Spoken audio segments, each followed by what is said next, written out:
Kasi wala namang, ewan ko, maraming bagay kasi na hindi naman forever.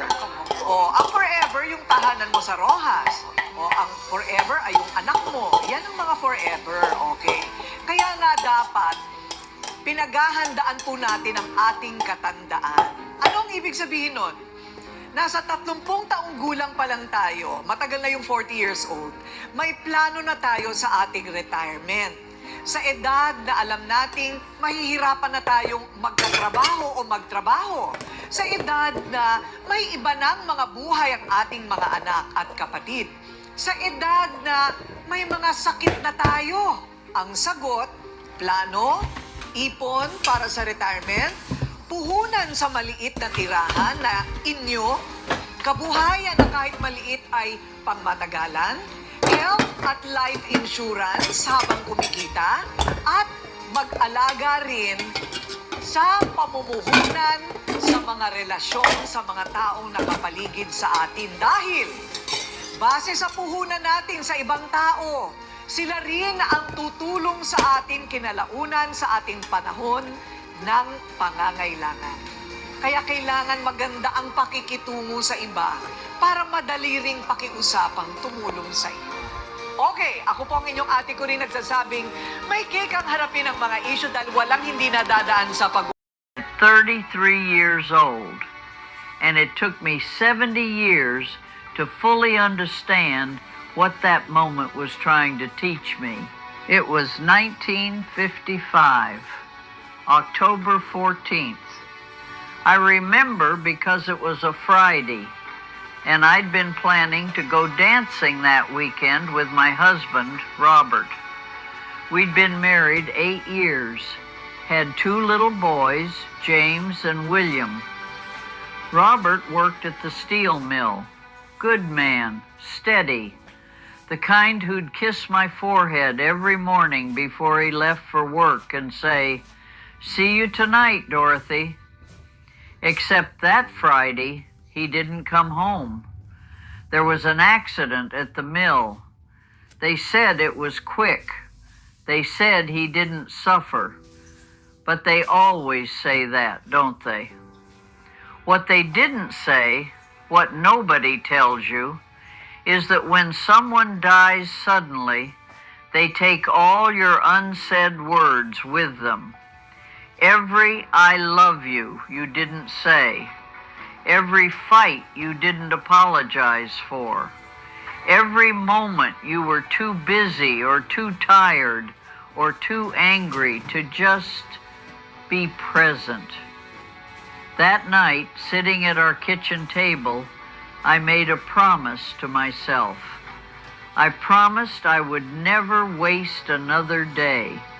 I promised I would live intentionally, love openly, and never postpone joy again.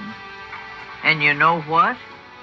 I broke that promise almost immediately. Oh, I thought I was living better. I hugged my boys more. I said I love you more often. But then life happens, doesn't it? I remarried, got busy with work, the boys grew up. I told myself I was doing fine, that I'd learned my lesson, but I hadn't, not really.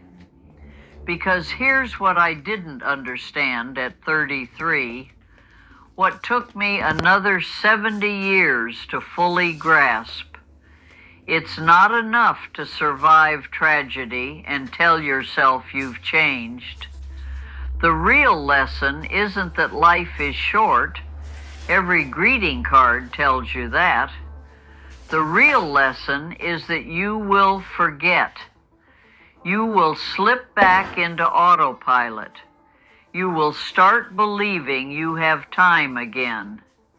And that forgetting, that slow drift back into complacency, that's the real tragedy. I married again in 1958.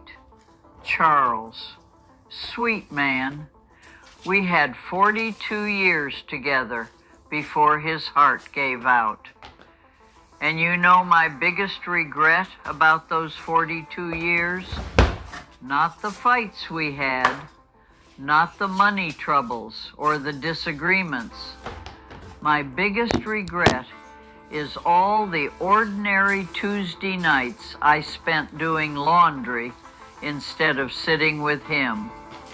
All the times I said, "Not now, I'm busy," when he wanted to take a walk. All the moments I treated like they were guaranteed. Because here's what nobody tells you about living to be my age. You don't just lose the people you love. You lose them over and over again in your memory.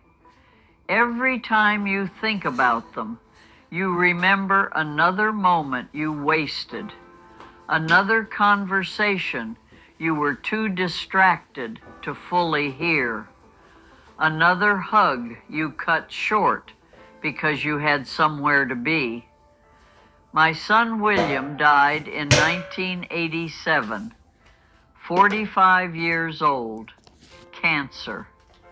I was 65. I remember sitting by his hospital bed, holding his hand, and he said to me, "Mom, I'm sorry I didn't call more." And I wanted to scream. I wanted to shake him and say, "Why are we apologizing now?